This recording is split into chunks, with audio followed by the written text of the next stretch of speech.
प्रिय छात्रों, आज के क्लास में आपका स्वागत है।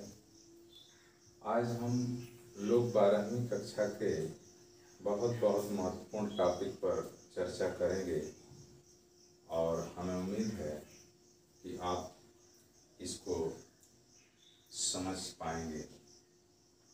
आज का टॉपिक है जीवों में जनन।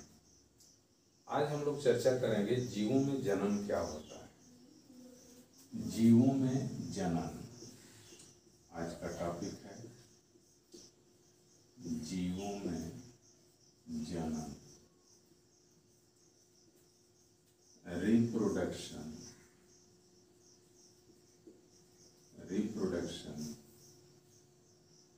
In living organism.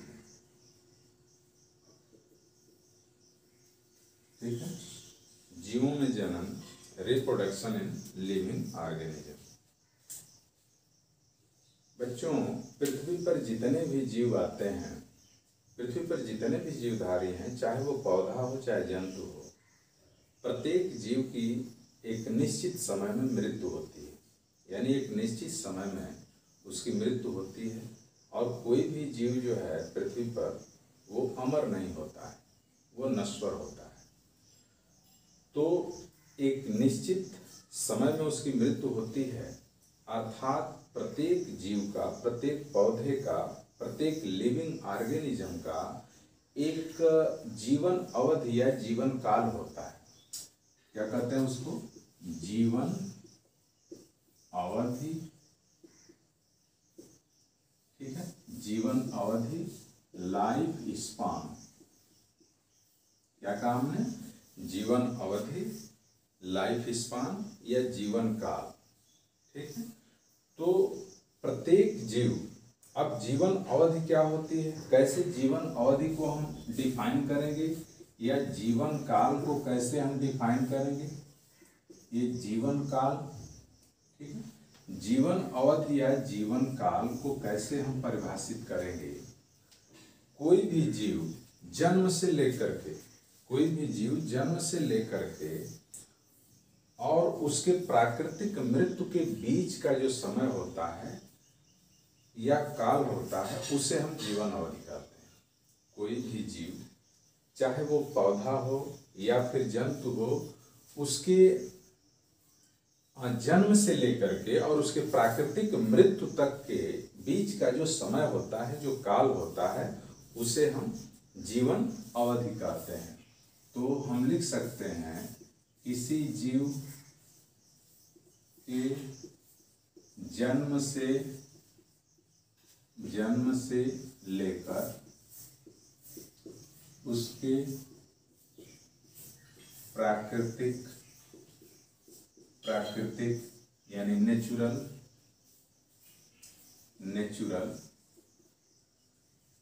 प्राकृतिक मृत्यु, डेथ के समय को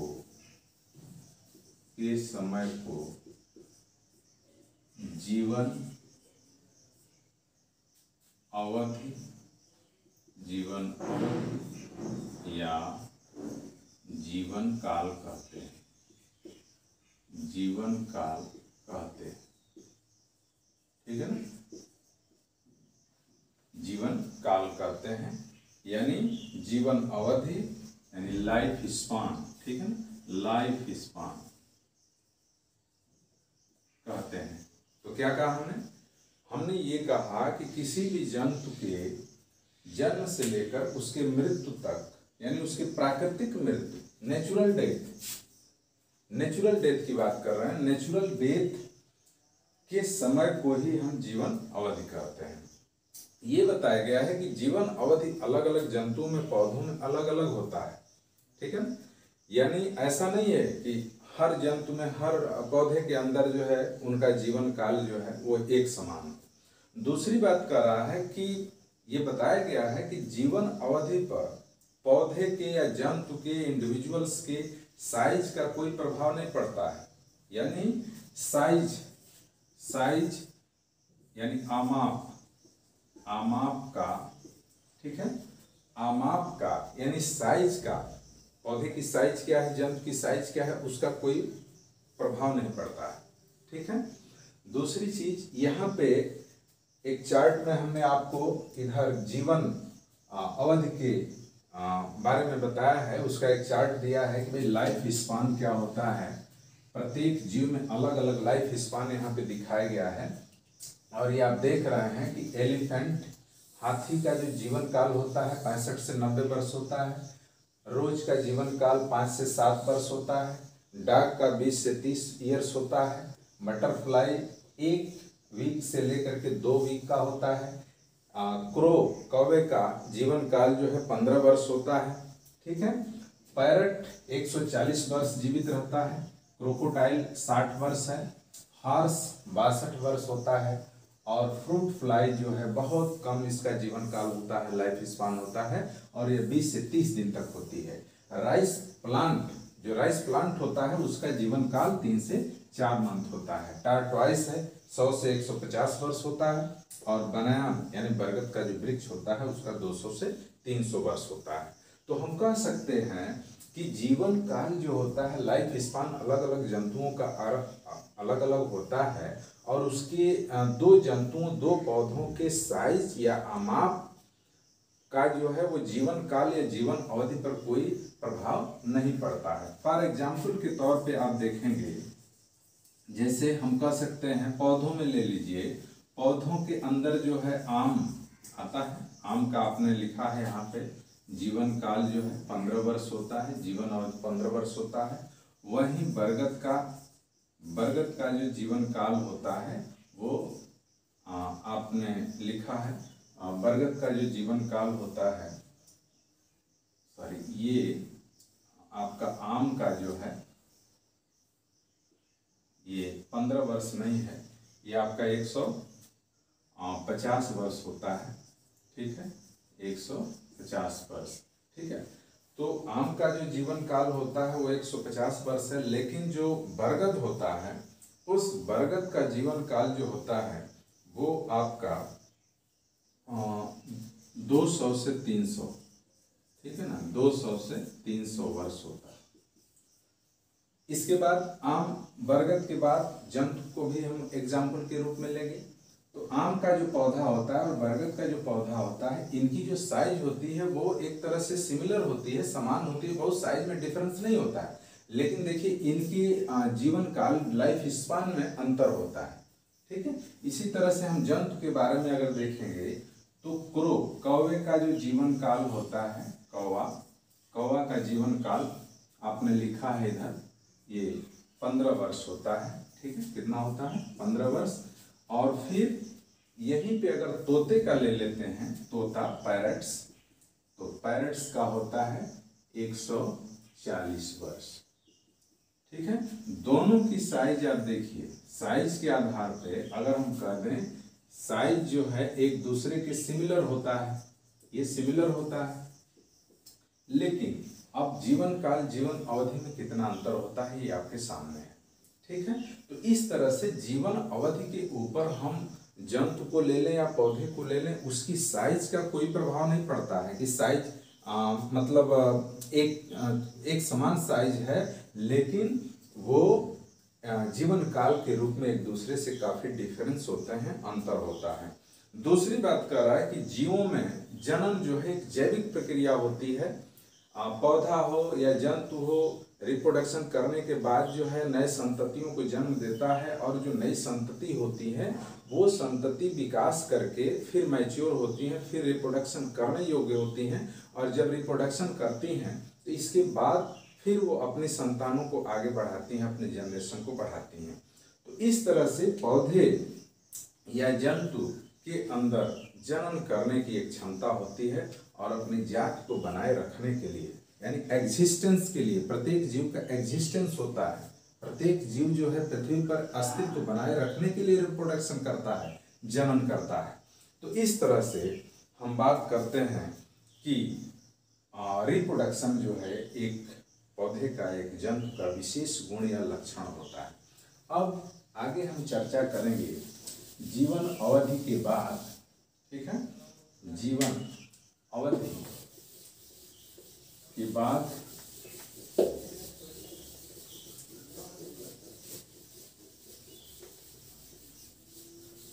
जनन कितने तरह का होता है, ठीक है, जनन कितने प्रकार का होता है ये हम चर्चा करेंगे।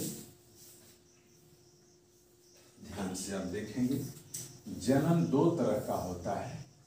जनन मुख्य रूप से दो तरह का होता है, अलैंगिक जनन, एसेक्सुअल रिप्रोडक्शन,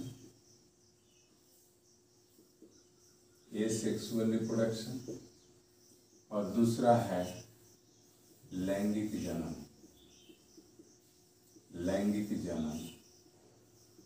ये है आपका सेक्सुअल रिप्रोडक्शन।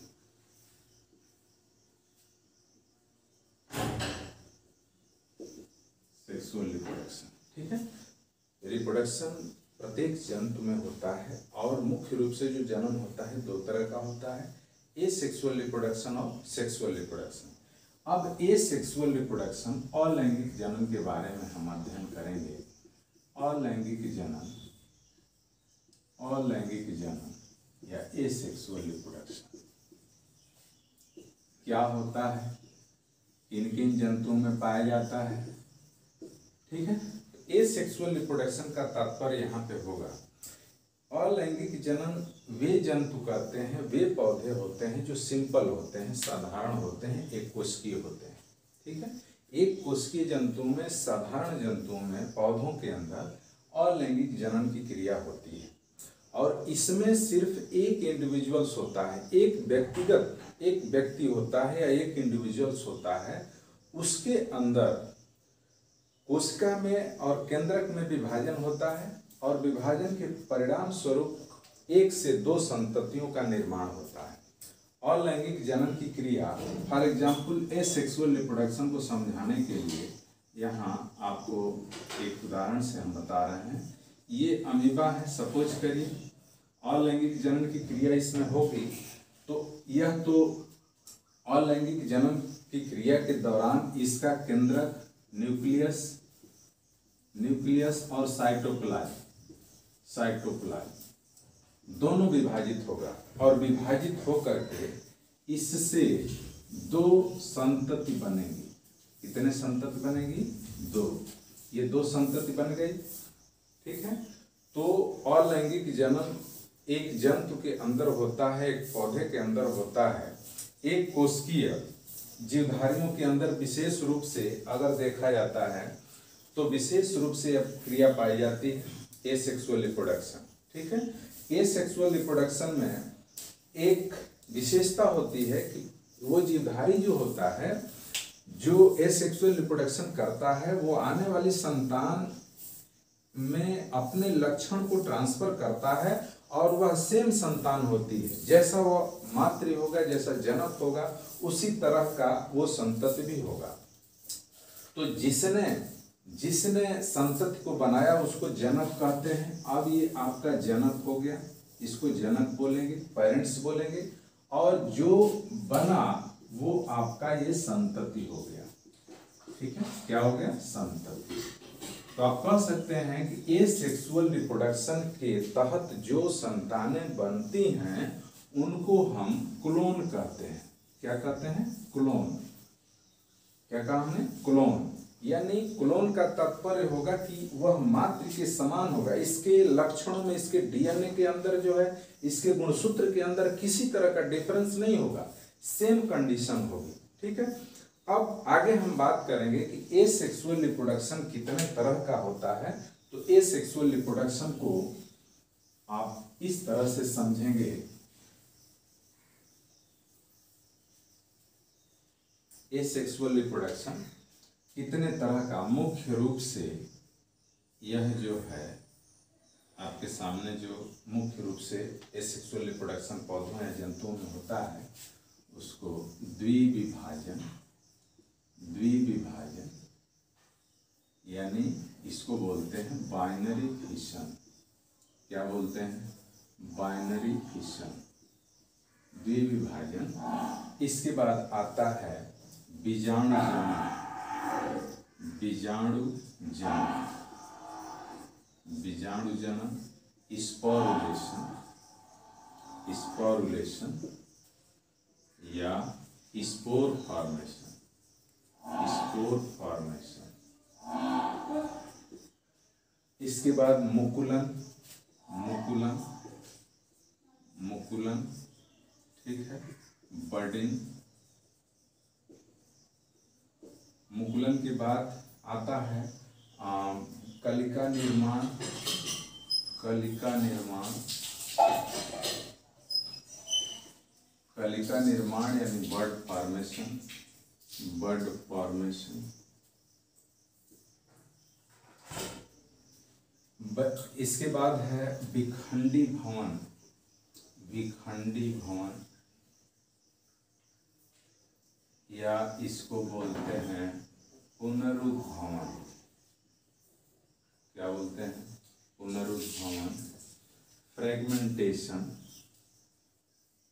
फ्रेगमेंटेशन या रीजनरेशन,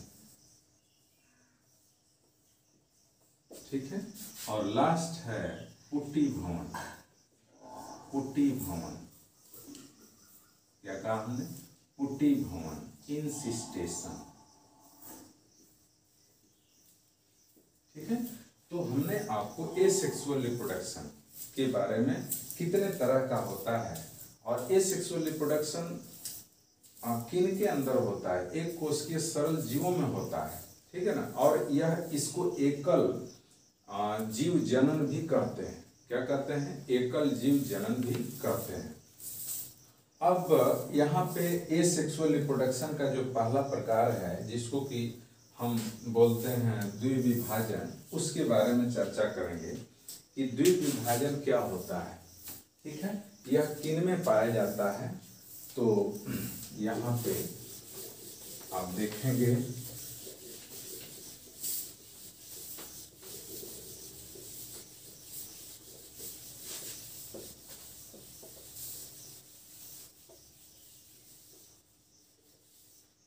द्विविभाजन की जो क्रिया होती है, द्विविभाजन, ये सबसे पहले बात करेंगे द्विविभाजन। तो यह अमीबा में सरल एक कोशिकीय जीवों में होता है। द्विविभाजन का तात्पर्य क्या है कि ये अमीबा है और इस अमीबा के अंदर न्यूक्लियस होगा, साइटोप्लाज्म होगा, फेवरेबल कंडीशन जैसे आएगी, यानी जंतु के लिए एक फेवरेबल कंडीशन यानी अनुकूल परिस्थिति होती है और एक प्रतिकूल परिस्थिति यानी विषम परिस्थिति होती है। तो जब अमीबा के अंदर कह रहा है कि वातावरण उसके अनुकूल होगा तो इसका साइटोप्लाज्म और इसका न्यूक्लियस ये डिवाइड हो जाएगा माइटोटिकली, यानी माइटोटिक डिवीजन हो जाएगा और यह 1 से 2 अमीबा में बंट जाएगा, ठीक है। इसका कोशाद्रव्य विभाजित होगा और फिर इसके साइटोप्लाज्म के साथ साथ इसका केंद्रक विभाजित होगा और यह 1 से 2 अमीबा में यानी संतति अमीबा में विभाजित हो जाएगा। और यह संतति अमीबा जो है इस अमीबा जो मातृ अमीबा है उसके समान होते हैं। कहा जाता है कि अमीबा पृथ्वी पर जितने भी जीवधारी हैं सब के सब नश्वर होते हैं, लेकिन यूनिसेलुलर जो अमीबा होता है इसकी प्राकृतिक मृत्यु नहीं होती है ना। इसकी प्राकृतिक मृत्यु नहीं होती है, हालांकि व्यक्तिगत इसकी मृत्यु होती है, इसलिए इसको अमर प्राणी भी कहा जाता है। क्योंकि यहाँ पे जब ये अमीबा द्विविभाजित हुआ तो ये व्यक्तिगत है, इसका इंडिविजुअल्स ये तो नष्ट होता है लेकिन यह 2 संतति को उत्पन्न कर देता है, इसलिए इसकी प्राकृतिक नेचुरल डेथ नहीं होता। तो द्विविभाजन में माइटोटिकली केंद्रक और कोशाद्रव्य जो है वो विभाजित होता है और 1 से 2 संतति में बंट जाता है, ठीक है। तो ये हो गया आपका बाइनरी फिशन। दूसरी बात हम करते हैं बीजाणु जनन की, स्पोरुलेशन।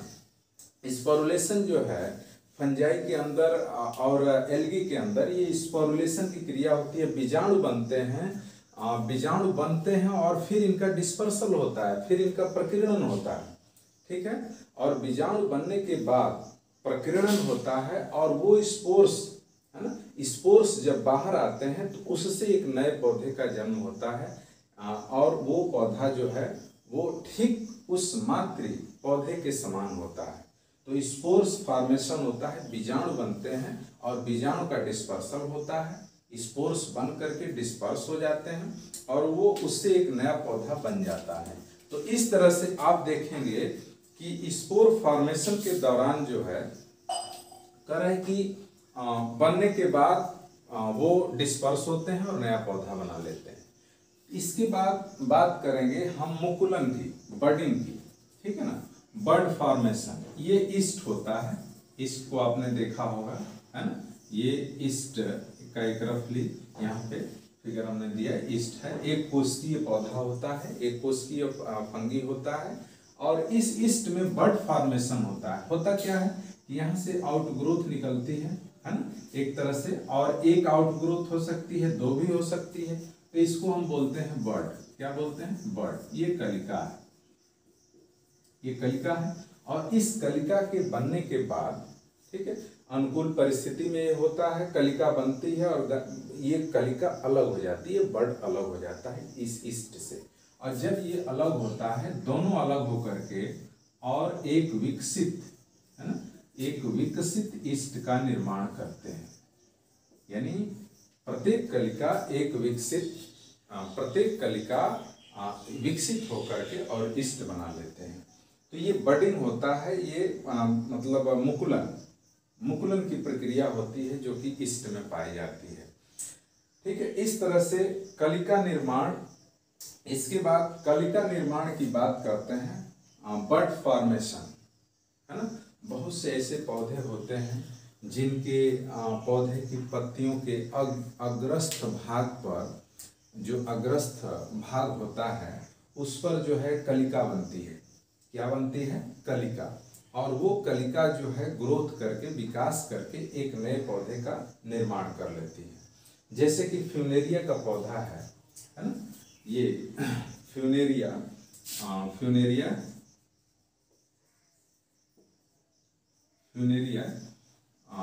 का पौधा है। इस पर जो है अग्रस्थ कलिका बनती है उसके पत्ती के ऊपर जो है, और फिर वो कलिका विकास करके एक नए पौधे का निर्माण कर लेती है। तो ये एसेक्सुअल रिप्रोडक्शन की एक कैटेगरी है, एक श्रेणी है।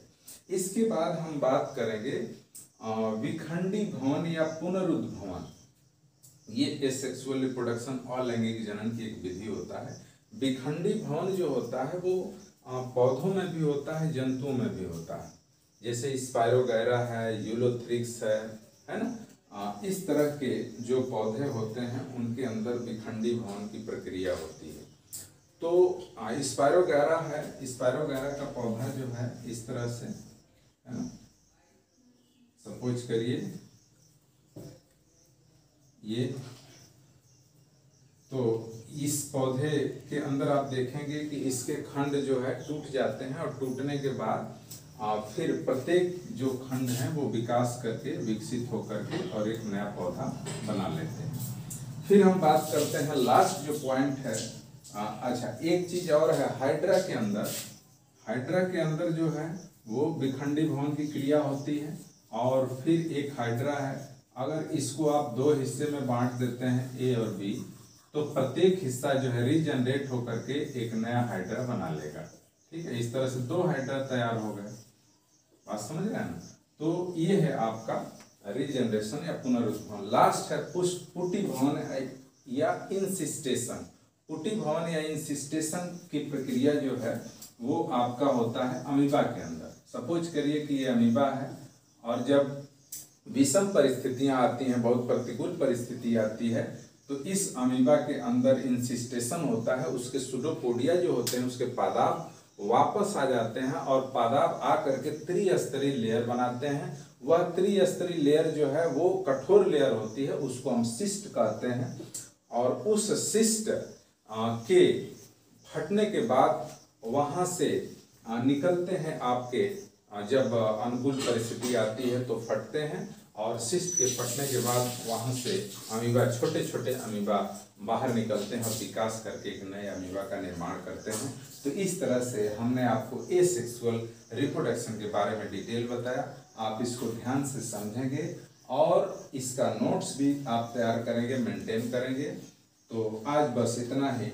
नेक्स्ट आपको सेक्सुअल रिप्रोडक्शन नेक्स्ट डे बताएंगे। धन्यवाद।